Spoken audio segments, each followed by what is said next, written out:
다 함께 사도신경으로 신앙 고백하겠습니다. 전능하사 천지를 만드신 하나님 아버지를 내가 믿사오며 그 외아들 우리 주 예수 그리스도를 믿사오니 이는 성령으로 잉태하사 동정녀 마리아에게 나시고 본디오 빌라도에게 고난을 받으사 십자가에 못 박혀 죽으시고 장사한 지 사흘 만에 죽은 자 가운데서 되살아나시며 하늘에 오르사 전능하신 하나님 우편에 앉아 계시다가 저리로서 사는 자와 죽은 자를 심판하러 오시리라. 성령을 믿사오며 거룩한 공회와 성도가 서로 교통하는 것과 죄를 사하여 주시는 것과 몸이 다시 사는 것과 영원히 사는 것을 믿사옵나이다. 아멘. 찬송가 414장 이 세상은 요란하나 찬송하겠습니다.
저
기도하겠습니다. 하나님, 요란한 세상 속에 우리에게 평안을 주시니 감사합니다. 이 귀한 새벽에도 저희가 깨어 주 앞에 엎드리며 이 첫 시간 주님 주신 평강으로 주의 뜻을 생각하게 하시니 감사합니다. 늘 변화무쌍한 세상 속에 살고 험악한 일이 참 많지만 주님의 은혜 늘 생각하며 살아가는 저희들 되게 하여 주옵소서. 우리의 눈을 밝혀주셔서 신령한 것을 보게 하시고 우리의 육신이 쇠하여 갈 때에 주님 신령한 하나님의 나라를 더욱 사모하는 저희들이 되게 하여 주시옵소서. 우리의 육신의 영락보다 하나님이 주시는 이 거룩한 축복을 더 좋아하는 우리의 마음과 뜻이 되게 하시고 우리에게 주신 기쁨 이것만이 우리의 참 소유가 되게 하여 주시며 우리가 하나님이 주시는 귀한 은혜의 나라를 향하여 가는 순례의 발걸음이 복되게 하여 주시옵소서.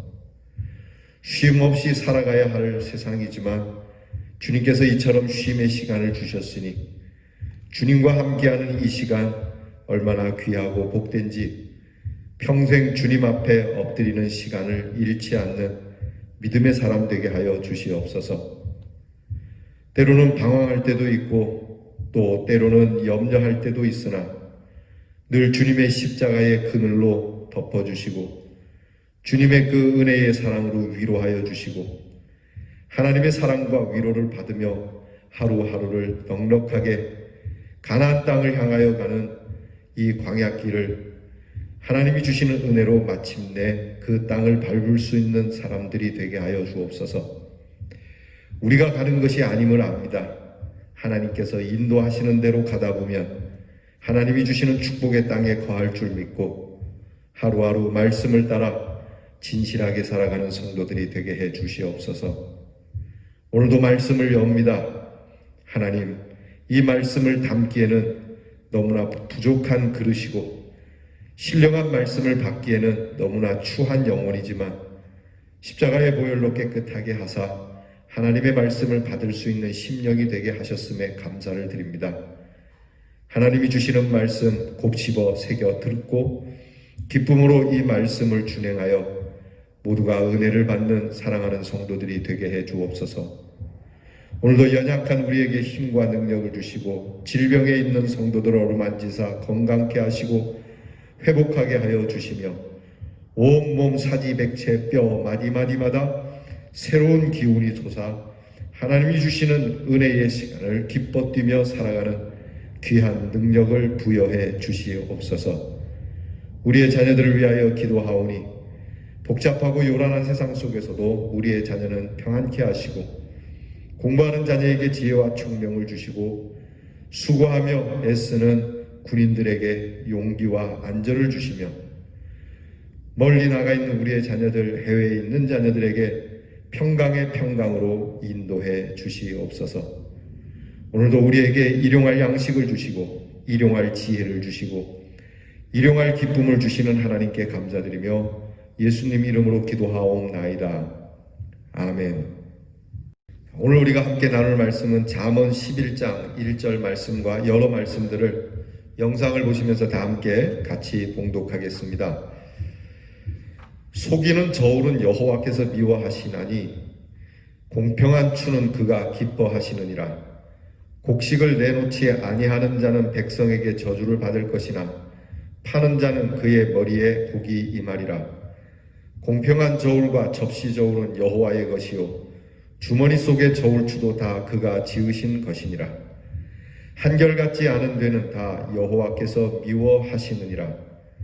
물건을 사는 자가 좋지 못하다 하다가 돌아간 후에는 자랑하느니라.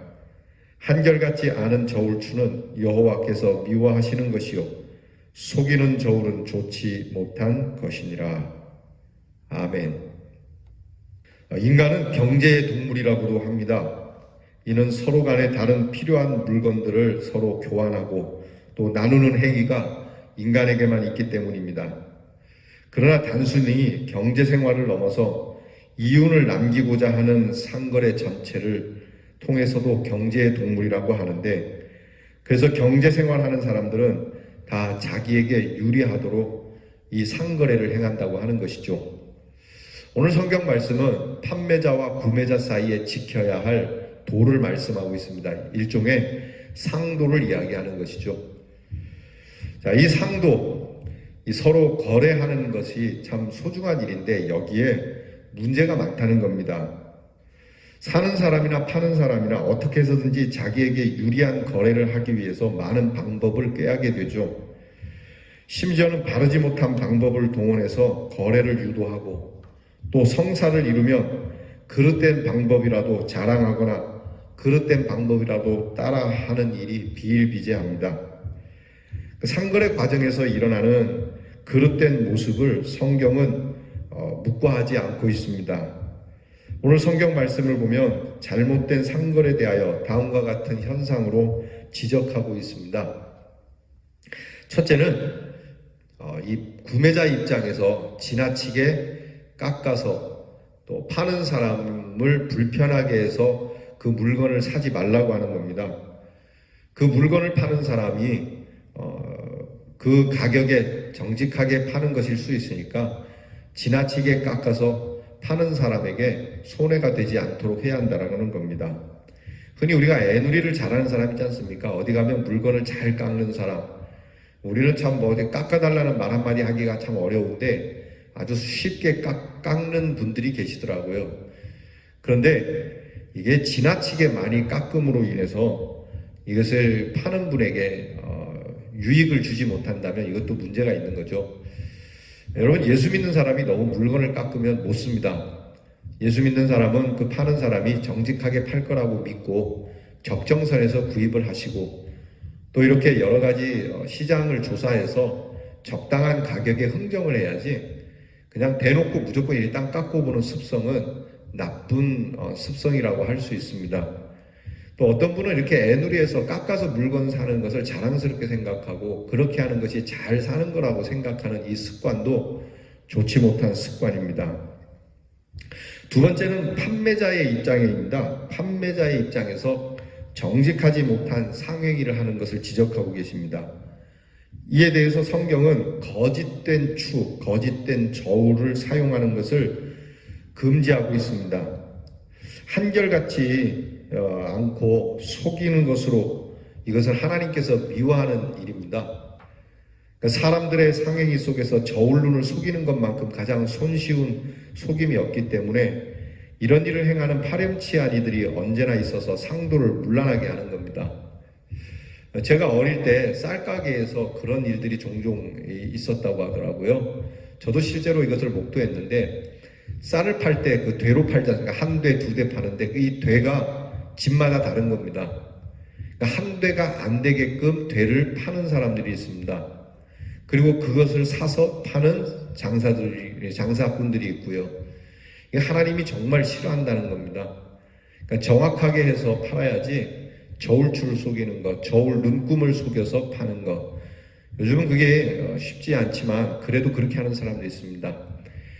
비단 쌀만이 그런 건 아닙니다. 기름도 그렇지 않습니까? 분명히 가짜 기름인데 진짜처럼 팔거나 또는 유류량을 속여서 파는 행위, 이런 것은 다 하나님께서 아주 나쁜 것이라고, 오늘 성경에는 저울추가 하나님의 것인데 하나님의 것을 속인 거라고 말씀하는 거죠. 여러분, 하나님께서 주신 겁니다. 이 측량하는 게. 그러니까 이 저울을 하나님이 주신 건데 하나님이 주신 것을 내 마음대로 슬쩍 바꾸어서 그러면 하나님이 속이는 그런 하나님으로 만드는 것이기 때문에 하나님께서는 절대 이 일을 하지 말라고 말씀하시는 거죠. 그런가 하면 상행위에서 독점을 금하고 있습니다. 오늘 성경의 말씀에 보면 오늘 말씀 우리가 읽은 11장 26절에 그렇게 나와요. 11장 26절에 곡식을 내놓지 않는 자는 백성에게 저주를 받는다는 이 말이 바로 이 독점, 매점 매석 행위를 말합니다. 사람들은 이 매점 매석 행위로 상권을 독점하기 위해서 일부러 물건을 많이 내기도 하고 또는 적게 내기도 하는 행위인데 이러면서 폭리를 취하는 거죠. 그러니까 여러분, 이게 어떻게 보면 장사술이기도 하지만 성경은 이것을 금하고 있습니다. 우리가 볼 때는 그렇게 하면 돈을 벌 수 있죠. 이게 흔할 때 거두어 들였다가 그리고 이게 흔하지 않을 때 아주 비싼 가격으로 되파는 일. 자, 여러분 이 모습이 사실 그 구약에 보면 요셉에게서 나타나지 않습니까? 식량이 많을 때 거두어 들였다가 식량이 없을 때 비싼 가격으로 되파는 일. 장사술로 이보다 더 뛰어난 장사술은 없습니다, 사실. 근데 이것이 사람을 살리기 위해서 그렇게 하면 몰라도 이게 자기의 배를 불리게 하기 위해서 그러는 건 나쁜 거죠. 그러니까 요셉이 자기가 출세하기 위해서 그렇게 한 것이 아니라 사람들이 흔하게 여겨서 귀하게 여길지 모를 때 잘 쌓아두는 것이었지, 이게 요셉 혼자 잘 먹고 잘 살려고 행하는 이런 매점매석식 이런 행위가 아니었다는 거죠. 그러니까 우리가 이런 독점적이고 매점매석적인 상행위는 없어져야 한다는 겁니다. 하나님은 모든 것을 정확하고 공평하게 거래하라고 명하고 계십니다. 그러니까 파는 사람 입장에서도 이 가격에 파는 것이 합당한지 물어봐야 됩니다. 자기에게. 연구한 연구의 대가, 또 제작하는 제작의 대가, 또 팔아야 하는 이 판매의 노동의 대가, 모든 것을 다 생각하고, 그리고 이것을 홍보하는 홍보비까지 다 합쳐서 이것을 소비자들에게 팔 때 이것이 내게 있어서는 가장 진실하고 적정한 가격이라고 판매해야 하고, 사는 사람도 이것을 무리하게 깎지 않고 파는 사람의 정직성을 따라서 사는 사람 또한 그렇게 사야 합니다. 오늘 성경에 보면은 그런 얘기가 나오죠. 사는 사람이 물건을 살 때 이거 안 좋아, 이거 좋지 못한 거야, 딴 데는 싸게 팔아, 자꾸 이런 식으로 유도를 해서 안 좋은 물건이고 흔한 물건이고 아주 싼 물건인데 그렇게 싸게 만들어서 그리고 집에 가지고 와서는 잘 샀다, 좋은 물건이다 라고 말하는 이 모습이 성경에 나타나거든요. 정말 괜찮은 물건이에요. 좋은 물건인데 사기 위해서 일종의 속이는 말로 그렇게 해서 거래를 하지 말아야 한다라고 말씀하는 겁니다. 정직한 상행이야말로 하나님이 주시는 축복의 일이고요. 이것이 손해를 당장 보는 것 같지만 사실은 하나님이 주시는 은혜가 되는 사회가 될 겁니다. 또한 인간의 상행위는 하나님께서 보고 계시다는 것을 깊이 생각하고 나만의 이익을 추구하는 것이 아니라 서로의 이익을 위해서 그렇게 행해지는 상거래, 그리고 또한 신뢰를 바탕으로 하는 상거래가 있어야 건강한 사회, 건강한 국가를 이룬다는 것을 깨우쳐주고 계시는 겁니다. 오늘 우리의 경제 규모는 엄청나게 크고 넓고 다양합니다. 우리가 알 수 없는 많은 물자의 흐름들을 통해서 얼마나 많은 변칙적인 경제 행위가 일어나고 있는지 모릅니다. 지금도 자신들의 이익을 위해서 환율을 조작하거나 주식을 조작하거나 유가의 조작 등으로 인해서 경제 파동이 일어나기도 하죠. 그리고 이런 일들로 속이는 자는 배부르고 속는 자는 배고픈 현상이 나타납니다. 우리는 이런 일을 절대 용납하시지 않는다는 하나님의 상도의 경고를 무시해서는 안 됩니다. 옛날 이스라엘 랍비는 장사할 때 물건을 달기 위해서 담은 그릇을 한번 사용했다면 반드시 닫고 다시 사용하라고 하는 그런 가르침을 주었습니다. 그 이유는 아주 작은 것이라도 처음 그릇에 남아있어 공평한 저울이 되지 못할 수도 있다는 것을 염려해서 정직한 거래를 위하여 가르쳐주는 귀한 교훈이죠. 사랑하는 성도 여러분, 우리는 하나님 앞에서 보다 철저하고 정직하고 정당한 신뢰의 상거래를 가짐으로 인해서 하나님께서 기뻐하시는 이 교환 법칙을 통해 모두가 다 유익한 그러한 세상을 만들어 가고자 하는 노력이 우리 모두에게 있기를 주님의 이름으로 축원합니다. 기도하겠습니다. 하나님과 우리의 관계가 신실하듯 우리도 서로의 관계가 신실하기를 원합니다. 자본주의가 되어서 이익을 추구하는 세상 속에 나의 이익 때문에 다른 사람의 이익은 아랑곳하지 않는 그러한 나쁜 사람들이 되지 말게 하시고 나의 유익과 더불어 그의 유익이 함께 이루어질 수 있는 좋은 상도가 우리 성도들과 우리 사회, 우리 국가, 나아가 모든 나라에 있도록 하나님 은혜를 더하여 주시옵소서. 예수님 이름으로 기도하옵나이다. 아멘. 주께서 가르쳐 주신 기도를 다 함께 드리겠습니다. 하늘에 계신 우리 아버지여, 이름이 거룩히 여김을 받으시오며 나라 임하옵시며 뜻이 하늘에서 이루어진 것 같이 땅에서도 이루어지이다. 오늘날 우리에게 일용할 양식을 주옵시고 우리가 우리에게 죄 지은 자를 사하여 준 것 같이 우리 죄를 사하여 주옵시고 우리를 시험에 들게 하지 마옵시고 다만 악에서 구하옵소서. 대개 나라와 권세와 영광이 아버지께 영원히 있사옵나이다. 아멘.